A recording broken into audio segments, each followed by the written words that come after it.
जाने में या भूल से किए हुए पापों का प्रायश्चित कैसे करें।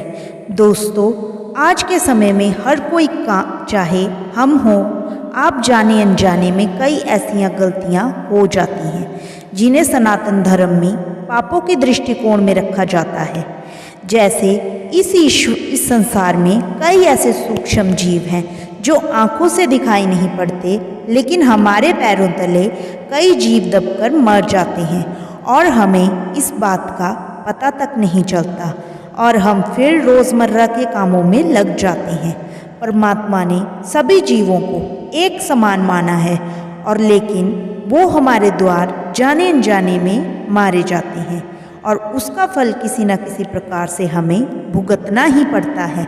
लेकिन हमारे इस सनातन धर्म में ऐसे पापों से मुक्ति पाने के लिए कई ऐसे राह ज़रूर बताए गए हैं जिन्हें जानकर हम इन पापों से मुक्ति पा सकते हैं। नमस्कार दोस्तों, स्वागत है आपका हमारे चैनल धर्मो रक्षिता रक्षिते में। श्रीमद् भागवत कथा के अनुसार एक बार महाराज परीक्षित सुखदेव जी से ऐसा प्रश्न करते हैं कि हे प्रभु वर, मैं आपसे ये जानना चाहता हूँ कि यदि कुछ पाप हमसे जाने अनजाने में हो जाते हैं, जैसे कि कोई चींटी मर गई, जब लोग श्वास लेते हैं तो उसके माध्यम से कई सूक्ष्म जीव जंतु प्रवेश करके मर जाते हैं। कई सूक्ष्म जीव जंतु लोगों के पैरों तले आकर मर जाते हैं। भोजन बनाते समय लकड़ी जलाते हैं तो उस लकड़ी में कई ऐसे जीव जंतु वास करते हैं जो उस अग्नि में जलकर मर जाते हैं। तो इन सब पापों की मुक्ति का क्या उपाय है भगवान? सुखदेव जी महाराज राजा परीक्षित से कहते हैं, हे राजन, ऐसे पापों से मुक्ति पाने के लिए मनुष्य को रोज 5 प्रकार के यज्ञ करने चाहिए। महाराज परीक्षित ने कहा, हे प्रभु, मनुष्य को एक यज्ञ करने के लिए भी सोचना पड़ता है। ऐसे में आप प्रतिदिन 5 यज्ञ की बात कर रहे हैं, जो कि मनुष्य के लिए संभव नहीं हो सकता। आप कोई सरल उपाय बताइए महाराज। 5 यज्ञ के बारे में सुखदेव जी ने कहा, प्रथम यज्ञ, गौ को रोटी खिलाएं।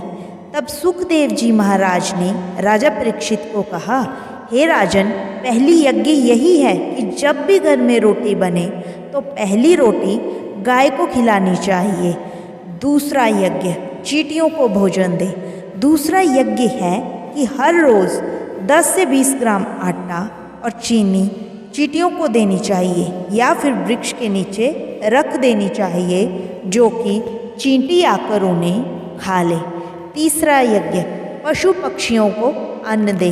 तीसरा यज्ञ यही है कि पशु पक्षियों को रोज अन्न का दाना और जल अवश्य खिलाएं और पिलाएं, या फिर अपने छत के ऊपर बर्तन में जल अवश्य रखें। इससे पक्षियों को गर्मियों के समय में जल की कमी ना हो, ताकि कोई भी पक्षी जल के कारण अपनी प्यास से प्राण न त्याग दे। चौथा यज्ञ, मछलियों को आटा दे। चौथा यज्ञ ये है कि राजन, जलाशय में मछलियों को आटे की गोली अवश्य डालनी चाहिए। 5वां यज्ञ, अग्नि को भोज लगाएं। 5वां यज्ञ, अग्नि भोजन।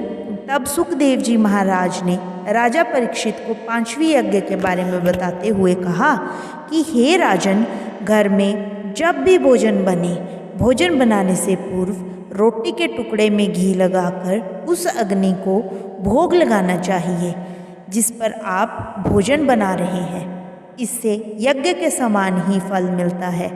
आगे सुखदेव जी महाराज राजा परीक्षित को कहते हैं, हे राजन, इन सब क्रियाओं को नित्य करने से हमारे द्वारा जो जाने अनजाने में पाप होते हैं, उन सब का प्रायश्चित हो जाता है और हमें उनका कोई दोष नहीं लगता और हमें उन सब पापों का फल भी भुगतना नहीं पड़ता।